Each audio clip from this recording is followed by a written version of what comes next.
Buenas noches, bienvenidas y bienvenidos a Conversaciones en Casa.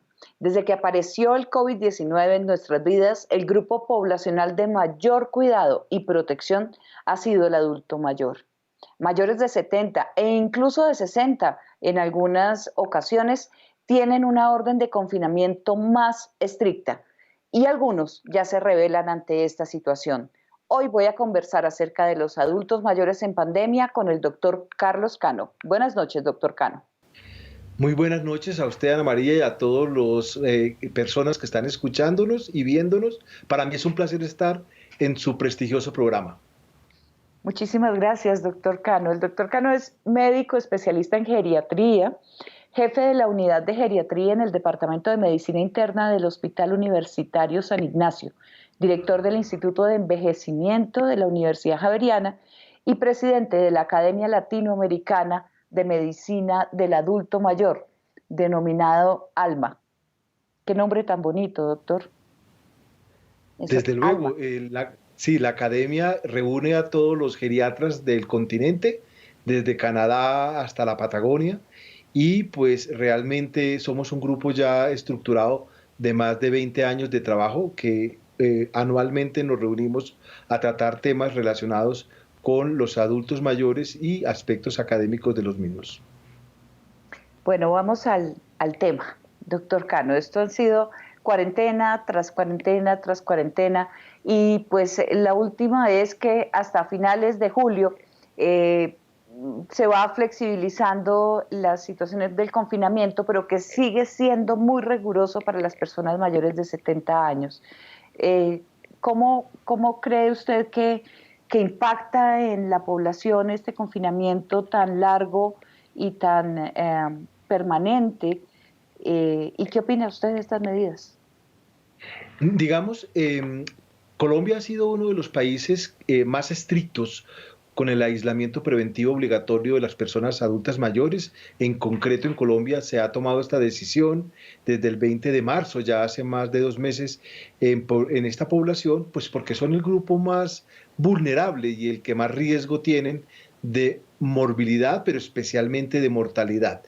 Estas medidas, desde luego, han tenido un impacto favorable. En Colombia, comparándose con otros países, estas curvas de mortalidad son bajas y ello se debe no solamente a esta medida de aislamiento preventivo obligatorio, sino también a otras medidas que han facilitado o han disminuido y han ahorrado realmente situaciones penosas y han evitado muertes. No obstante, tanto la Sociedad Británica de Geriatría como la Sociedad Española de Geriatría y muchas otras sociedades científicas han advertido de los efectos que puede llevar el aislamiento.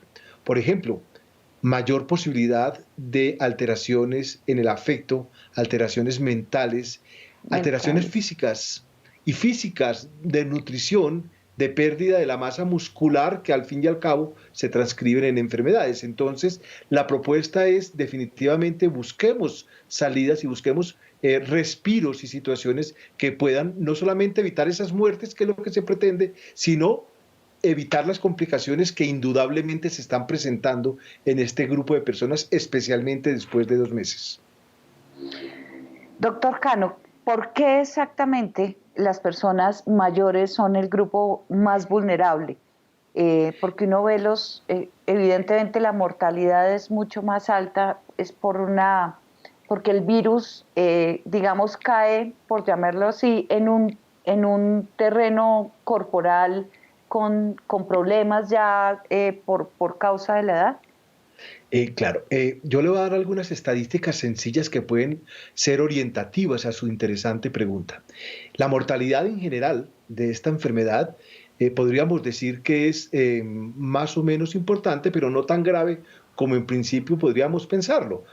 Podríamos decir 3-4% de mortalidad, incluso mucho menos. Seguramente será de un 1%, como se han visto en estudios europeos. Pero mire usted que en Colombia, las personas que tienen, por ejemplo, 90 y más años, de 100 personas que les da el COVID-19, se mueren 40. Es decir, es impresionantemente alto. En personas de los 20 a los 30 años, prácticamente la mortalidad es cero. ¿Eso por qué? Porque realmente las personas de ese grupo de edad, mayores de 60 años, como usted bien lo decía, son personas que su sistema de defensas es más limitado y no tienen la capacidad de respuesta a esta enfermedad, no tienen memoria. Sus células, su capacidad de memoria inmunológica, que es la palabra técnica, a veces los médicos hablamos demasiado especializado, pero su capacidad de la memoria para defenderse, la inmunidad que produce el organismo ante el sarampión, ante otras enfermedades como con las vacunas, en ellos está prácticamente en cero.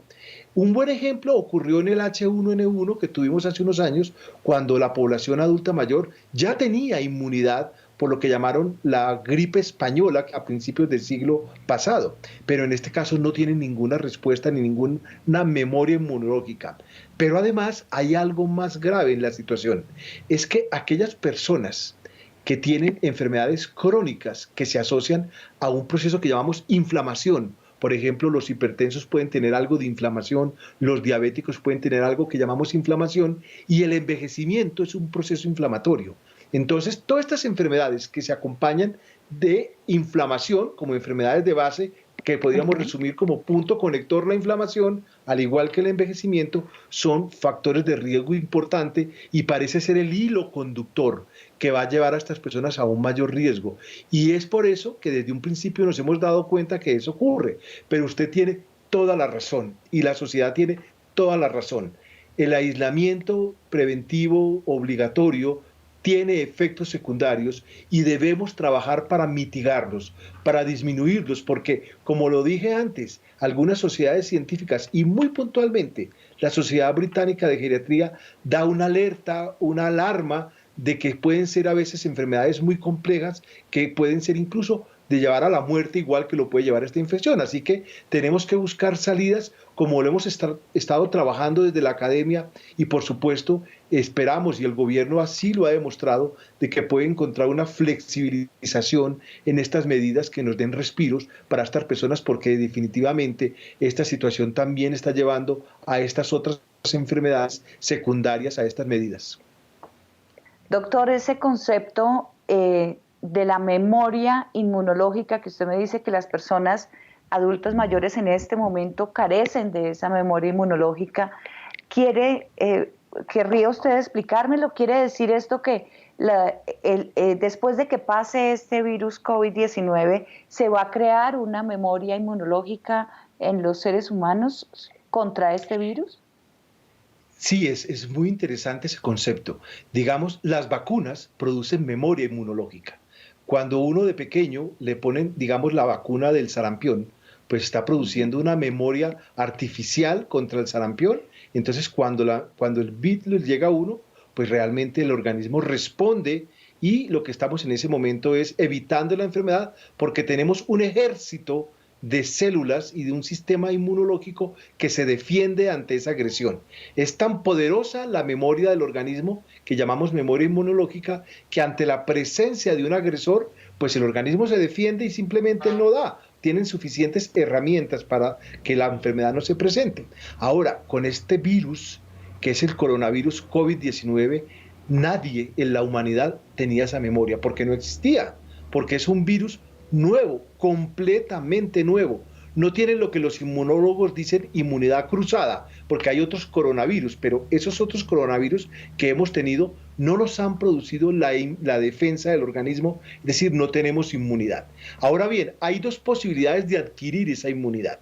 Una es por la inmunidad de las vacunas. Es por eso que se está trabajando a marchas forzadas para tener vacunas que nos puedan poner, y esa forma artificial de tener un ejército de células que nos defiendan de la infección del COVID, pues con esa vacuna nos podrían proteger, no en un 100%, pero en un porcentaje importante. Y la otra es lo que ustedes tal vez han oído como la inmunidad en rebaño. La inmunidad en rebaño quiere decir que cuando un porcentaje muy alto de la población ha tenido la enfermedad, no sé si usted recuerda cuando las personas eran pequeñas y alguien tenía, por ejemplo, un brote como la varicela, llevaban todos los niños del barrio para que les diera varicela. Eso es inmunidad en rebaño. Es decir, que unos contagian a los otros y van produciendo esa protección. Pero resulta que para que eso ocurra con esta enfermedad, pues pues se necesita que por lo menos entre el 65 y el 70% deben haber tenido la enfermedad. Y mire usted como Y países el como costo en Italia o vidas España, humanas es altísimo, perdón. Y el costo en claro, vidas humanas es muy alto. es muy alto, pero además fíjese usted como países europeos como Italia y España, que esperaban tener una inmunidad en rebaño, o como lo ha buscado Suecia. Suecia tiene una política de que todo el mundo se contagie para tener esta inmunidad en rebaño, pero España ha logrado un 5% de su población después de esta catástrofe que han tenido de muertes y de enfermedad. Tan solo 5 de cada 100 españoles tienen inmunidad por esta infección. Y en Suecia, que los liberaron inicialmente como una política de nada de restricción, pues ahora están empezando a tener muchas muertes, muchas personas infectadas, pero realmente no superan el 7.5. Y recuerde usted que el objetivo es llegar al 65 o 70%. Es decir, claramente llegará primero la vacuna antes que la inmunidad en rebaño. Así que son las dos formas, pero realmente en una sociedad como la nuestra en Colombia, el porcentaje estoy seguro de que es muy bajo actualmente y debemos más bien esperar la posibilidad de tener una vacuna antes que lograr esa inmunidad en rebaño, que como usted claramente hace la lectura, va a tener un coste muy alto en vidas y por supuesto ese no es el objetivo de la política pública en este sentido. Y las vidas que se pierden o las que tienen mayor riesgo de perderse son claramente las vidas de las personas que son adultos mayores. Por esa razón es el confinamiento.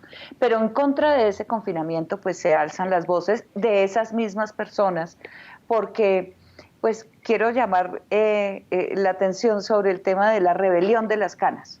Esto lo empezó Daniel Samper Pisano, mayor de 70, se le unen Humberto de la Calle, se le une Rudolf Holmes, se le une María Elvira Samper y dicen, a ver, ¿por qué nos tienen condenados a estar confinados cuando somos personas sanas, que podríamos salir, que necesitamos salir a caminar a un parque, que necesitamos respirar aire, pero además son personas que uno claramente dice, van llegando al punto de ser los sabios de la tribu, es decir, es su etapa de mayor productividad intelectual. ¿Cómo se puede conciliar entonces esto, doctor?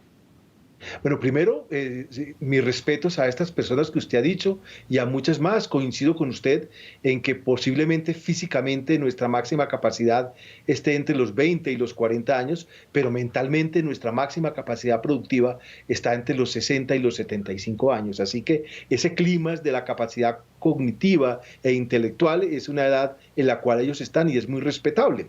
Desde luego tienen razones poderosas en sus argumentos, pero también hay algo muy importante que se llama la responsabilidad social.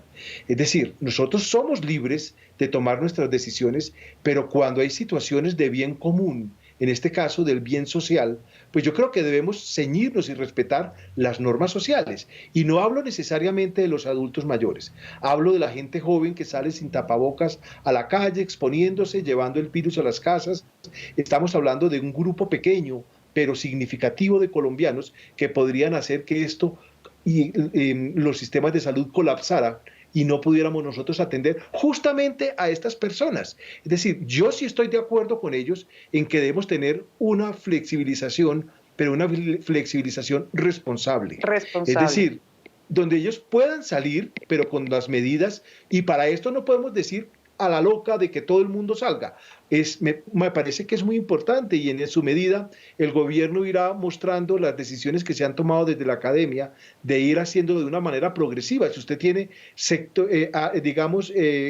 áreas del país o digamos regiones donde el virus es muy bajo o ni existe, posiblemente puedan tomar medidas de desconfinamiento que algunos llaman. El desconfinamiento es un término más utilizado para aquellos que ya han pasado el pico de la pandemia. Nosotros no hemos llegado al pico de la Nosotros pandemia. Entonces podemos hablar más bien de flexibilización. Tenemos la diferencia con los países que pasaron ya el pico de que nuestras muertes van a ser mucho menos de las que ellos tuvieron, afortunadamente. Eso se calculan tasas por 100.000 habitantes, las de nosotros son de las más bajas de la región. Y yo creo que podríamos llegar a acuerdos, discutirlos con las personas, con los grupos comprometidos para encontrar situaciones de responsabilidad. Y yo creo que aquí hay una palabra muy importante, es la corresponsabilidad. Es decir, no podemos dejar que la responsabilidad sea exclusivamente del Estado. Nosotros como seres humanos y el grupo de adultos mayores también deben poner su parte de responsabilidad. Es decir, hoy se ha hecho, en estos días se ha hecho un análisis, una respuesta del gobierno aceptando algunas posibilidades. Hace poco, 1 o 2 días, el presidente decía: ¿cómo podemos nosotros en los adultos mayores dar la posibilidad de que salgan en este momento en media hora, 3 veces por semana? Situación que posiblemente se irá relajando en la medida en que los indicadores lo digan, pero eso nos va a dar posibilidades también de que ellos salgan con tapabocas, que no tengan contactos físicos con personas en menos de 2 metros, sí. Y ese tipo de situaciones nos puede llevar a un equilibrio social y responsable. Sí, así es. Usted hablaba de las afectaciones físicas y de las afectaciones mentales de las personas adultos mayores que llevan ya bastante más, 2 meses y medio dentro de sus casas y que necesitan, pues, es como, uno piensa como, el símil es como respirar verdaderamente un aire diferente. Pero esta situación lo lleva a uno a pensar, bueno, ¿qué se puede hacer para que las personas que conviven con personas adultas mayores les faciliten estas circunstancias? No estamos hablando de personas con cierto nivel de invalidez, digamos, sino personas mayores, simplemente adultas mayores. ¿Qué tipo de actitud o qué prácticas deben seguir las personas que conviven con adultos mayores? Bueno, pues digamos en ese sentido vale la pena partir de un concepto real. En Colombia, el 90% de las personas de 70 y más años son perfectamente funcionales. Eso es un ajeísmo, un concepto equivocado de lo que es vejez. 9 de cada 10 personas mayores de 70 años están completamente bien desde el punto de vista funcional. Entonces no podemos comparar a esas personas que están físicamente muy bien a aquellas personas que tienen una limitación de base previo al COVID-19 y que, por supuesto, para ellas el problema no es tan importante porque previo a la pandemia ya tenían limitaciones para salir de casa y no era su objetivo estar saliendo de casa, sino que su sitio de confort, en ese porcentaje de más o menos de entre el 5 y el 10%, su casa era el sitio de confort. Pero eso no ocurre con la mayoría de la población. Más del 90% son personas que previo al COVID eran funcionales, tomaban el servicio público, salían a un cine, iban a un restaurante, iban a la peluquería, iban de sus amigos. Ese grupo, que es la gran mayoría de colombianos mayores de 70 años, es el objetivo realmente de una flexibilización. Todos tenemos el riesgo, pero ellos son el grupo más vulnerable y pues estamos intentando evitar que eso llegue de esta forma. ¿Cómo evitarlo? Con estas medidas que creo que todos los colombianos ya no las sabemos. Es decir, el uso de tapabocas que llaman el quirúrgico, el tapabocas que no es el complejo, sino el sencillo. Ese tapabocas debe utilizarse cada vez que, por ejemplo, se vaya a salir de la casa, ¿sí? Una medida de distanciamiento de 2 metros es el ideal, porque eso nos ayuda a que si alguien está cerca no nos pase el virus. Y lo otro, el lavado de manos con agua y jabón y el no tocarnos la cara. Creo que existen medidas exageradas como lo de los guantes, por ejemplo. No, más que los guantes es evitar el tocarse la cara y cuando tengamos la posibilidad de volver a casa, pues hacer todas las medidas.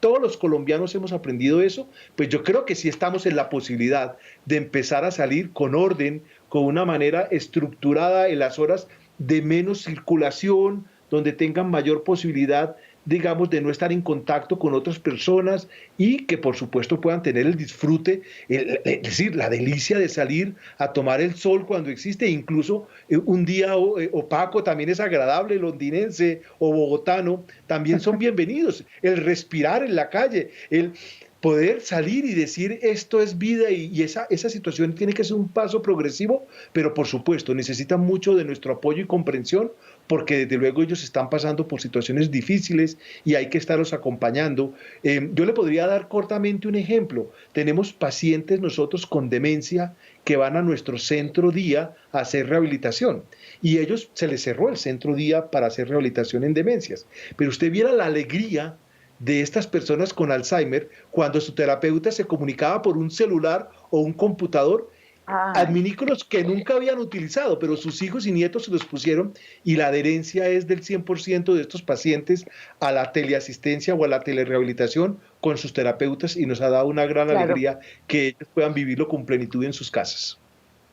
Doctor, un tema que no es médico ni de política pública, aunque sí, es el tema del lenguaje. Hay una enorme queja de que en este momento que todo el mundo se refiere a los adultos mayores porque son una población de especial protección, se usa un lenguaje que los infantiliza o que como la conmiseración en la manera de referirse a ellos, decirles abuelitos, abuelitas, cuando muchos de ellos ni siquiera son, muchos ni tuvieron hijos, ni son abuelos, no, son unas personas adultos mayores. Este trato como de minusvalía, es puramente un uso del lenguaje inapropiado, pero usted que es geriatra, debe tener claro qué significa el uso de una palabra u otra, ¿no? Claro, sí, yo creo que ese tema es un tema que llaman ajeísmos o problemas de viejismo, le dicen algunos en diferentes lenguajes. Tiene un contexto cultural muy grande.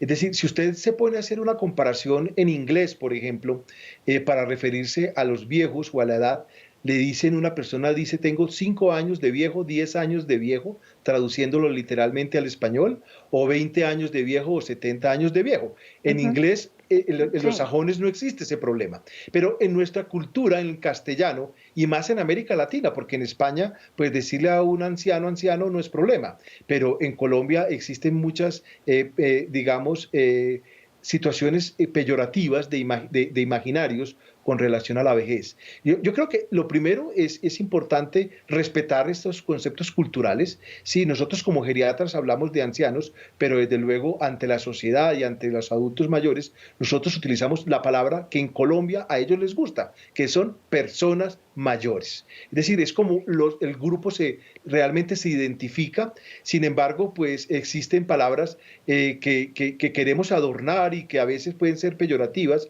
como el que usted decía de abuelitos, o la edad de las canas doradas, o la sí, revolución digamos, del morado, o del pelo no sé qué, es decir, realmente son y eso tiene un contexto, es sí. porque le tenemos miedo a la vejez y especialmente el miedo a la muerte. Esto, digamos, los académicos que han trabajado un contexto que se llama el ciclo vital y el transcurrir vital, que es un término más moderno adaptado a cómo nos sentimos nosotros en cada etapa de la vida, pues nos ha llevado a que nosotros podamos identificarnos adecuadamente. A mí personalmente me encanta envejecer. Sí, dentro de lo bueno que he aprendido de mi especialidad es que yo sí me siento muy orgulloso de estar en un proceso de envejecimiento y quisiera llegar a ser viejo y ojalá viejo, viejo, funcional, en buenas condiciones y disfrutar cada etapa de la vida, pero creo que nuestra cultura nos ha llevado a una, digamos, sobrevaloración de la juventud, del hedonismo a la belleza plasmada en etapas tempranas de la vida y posiblemente la belleza pueda transcurrir en cada una de estas etapas y desde el punto de vista de la identificación en nuestra cultura, pues las personas mayores parece ser un término que les sienta bastante bien, pues porque no tiene ese concepto peyorativo, pero pues en algunas culturas, incluso dentro de nuestro país, el decir viejo puede ser algo agradable. Por ejemplo, voy a ir a visitar a mis viejos Sí. en Antioquia, por ejemplo, es algo muy lindo y en algunas partes del país también se ve como algo bonito. Entonces depende de la connotación que se le dé, pero desde luego sí no podemos referirnos a lo que usted decía de abuelos, porque hay personas que no son abuelos y además solamente aceptan Sí, esa palabra de sus propios nietos y no de los demás. así así es, doctor. Pero además en las culturas ancestrales, entre más viejos, más sabios y son más respetados por la sociedad, ¿no? Algo Sí, que no nos sucede en nuestras comunidades, en nuestras sociedades. De hecho, el origen de la palabra geronte venía de ese consejo de personas muy mayores que podían dar las recomendaciones de las guerras, sí, que podían orientar en esas épocas, digamos, tan antiguas, donde los gerontes eran ese círculo de personas con experiencia, que ya sabían mucho de la vida y que podían, desde luego, en ese contexto, como existían tantas confrontaciones, pues dar recomendaciones de estrategias militares y de conceptos de información a la comunidad, y por eso viene el Consejo de Sabios o el Consejo de Gerontes, que viene de allí la palabra gerontología, geriatría, y es más que experiencia, es mucho Sí. más que eso. Muchísimas gracias, doctor Cano, por esta conversación tan agradable esta noche desde su casa. Para mí ha sido espectacular esta noche estar con usted, y que de luego me he sentido muy cómodo hablando de temas que tienen una relevancia social importante y un beneficio para todas las personas en general, pero para las personas mayores en particular. Muchas gracias por esta oportunidad. Gracias.